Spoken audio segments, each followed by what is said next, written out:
art. And obviously not just any art, but seriously expensive art. Number 1. The satisfaction of owning it. Yep, reason number 1 is as simple as that. Research has been done on why high net worth individuals buy art. The biggest reason by far was the pleasure of owning it. When we're talking about an item that's not only beautiful to behold, but that was created by a world-renowned master of their craft, it's totally unique, and in some cases is a famous work. All of that's got to give the buyer quite a buzz when the hammer goes down at auction. We all get a similar feeling when we buy something we've desired for a long time. But if it's a Monet, a Van Gogh, or a Hearst, that feeling is definitely going to be multiplied quite a few times. Number 2. An investment that could rise in value.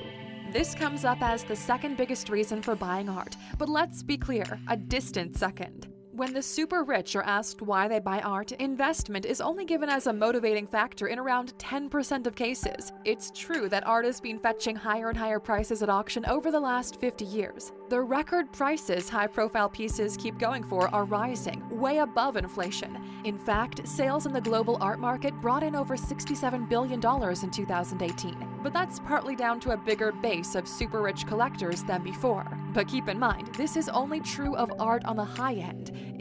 Just if you get your hands on a Leonardo da Vinci, yep, you can be sure it will break records. Like his painting Salvator Mundi did in 2017, selling for an earth-shattering $450 million. But remember, that's one of less than 20 Da Vinci paintings in the world, and the only one in a private collection. Works by a small elite group of living artists like Damien Hirst, Jeff Koons, and Yayoi Kusama are also safe investments. But outside of this super elite circle, it's more difficult to predict where the prices will go. And experts say it's only worth investing in art if you're willing to wait at least 10 years. Number 3. To diversify an investment portfolio.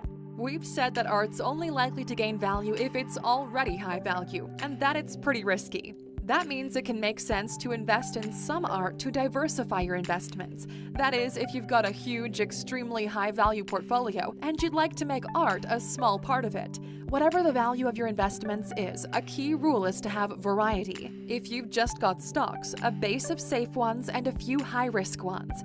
What if you're super rich and you've already got millions in stocks, bonds, and real estate and want to put another million into something new? Something risky but fun and exciting. This is when investing in art makes sense.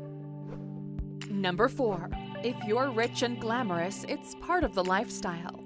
2 or 3 decades ago, when the rich went shopping, it was usually for fashion, fast cars, or yachts. Since then, something's changed. Art has made its way onto the list of must-have items for A-listers. If you're glamorous but just want to make sure the world knows it, there's nothing like becoming an art collector. It's not just about owning it, it's about being seen at auctions and exhibitions, when you'll rub shoulders with the likes of Beyoncé and Jay-Z, Kim and Kanye and Pharrell Williams. They're all in on the art collecting game. Or Leonardo DiCaprio, who owns works by artists from Salvador Dali to Jean-Michel Basquiat. As well as collecting, he's pals with artists like Damien Hirst and Ai Weiwei. Number 5. If you're rich but not so glamorous, it's a great way to become glamorous. What if you've made millions, just not from music, fashion, or movies, from something less glitzy, like shipping, IT, or owning a fast food chain, and you want in on the celebrity lifestyle? Well, getting in on the art scene is one way to do it. That's what collectors Robert and Ethel Shull did in the 1960s after making millions from their New York taxi company, and creating quite a buzz when they sold 50 pieces from their collection for $2.2 million, a sum that was unheard of back then. And ever since, it's been seen as a way of being known as chic and sophisticated, as well as rich. Number 6. A safe haven for capital. Yes, we've already said that art's usually a risky investment, but art does have a few unusual plus points. First, price movements in the art world happen in a different universe from what goes on in the stock market, which means they can make for a hedge against a depression or a crash. Secondly, there have been lots of examples of people investing in art in times of uncertainty and coming out with a profit, like in the Second World War, and nowadays in countries with volatile economies and currencies that are prone to getting devalued. The rich often invest in art as one way of hedging their bets. Number 7. To enrich their environment. This one doesn't take much explanation. We all want our homes and workplaces to look nice and feel great in them. And whether we're rich, poor, or somewhere in between, we decorate them to make the time we spend there more fulfilling. When it comes to the super rich, whether it's their multi-million-dollar home or the offices of the companies they run, they're going to do the same. That's how you get Mark Zuckerberg commissioning art for the Facebook headquarters. And when it comes to making your environment look richer, an original by a world-class artist is tough to beat. Number 8. To inspire creativity. It's no secret that some of the most creative people on the planet invest in art, and having great art hanging on your walls is bound to get your creative juices flowing. We've already mentioned a few celebrities who own art. Let's not forget that a lot of them are hugely creative people. And just to mention a few other artists who are trailblazers in what they do in the world of music, we have David Bowie. He was an avid art collector, as are Madonna and Lady Gaga. And in the fashion world, we can add Tom Ford, Marc Jacobs, and Tommy Hilfiger. And it's not just people involved in artistic creation. Mark Zuckerberg, Bill Gates, and Larry Ellison collect art as well. It seems like art can inspire entrepreneurs and business leaders too. Maybe it's because artists are driven, innovative, and adventurous, and these are all qualities shared by entrepreneurs, and something they recognize when they see a beautiful work of art. Number 9. It's a talking point. You may have an eye-catching piece of art that gets everybody's attention and gets them talking about it when they visit. Maybe you paid a six-figure sum for it, maybe you paid $20 or less. Works of art don't need to be expensive to get people talking, but if it's an original Jackson Pollock or a Kandinsky, well, that's going to be one hell of a talking point. Number 10. To show it off. This one kinda relates to the last point, but a little more extreme. To put it simply, there aren't many ways you can signal wealth better than buying some seriously expensive artwork. Investing wisely in the stock market or in a successful company you own, that shows you're good at finance. Buying a luxury house, a yacht, or a supercar, well, you might be showing off, but it's also something practical you're going to be using. Buying a piece of art for over $1 million, even when it's a good investment and shows great taste, well, there's just something kinda decadent about it, because it's something you don't really need, just want. In fact, this is a big reason why the super rich are buying art in countries that have accumulated more wealth in the last few decades, like China, India, and Russia. When having that much money is new to you, you're more likely to show it off, and art is a great way of doing that. Number 11. To pass it on to your children.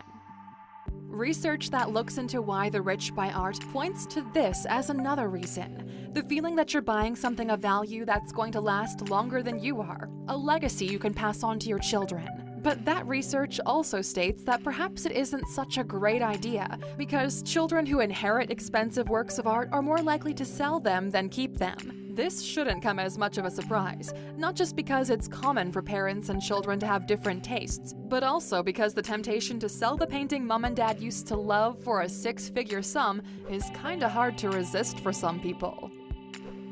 Number 12. Tax avoidance.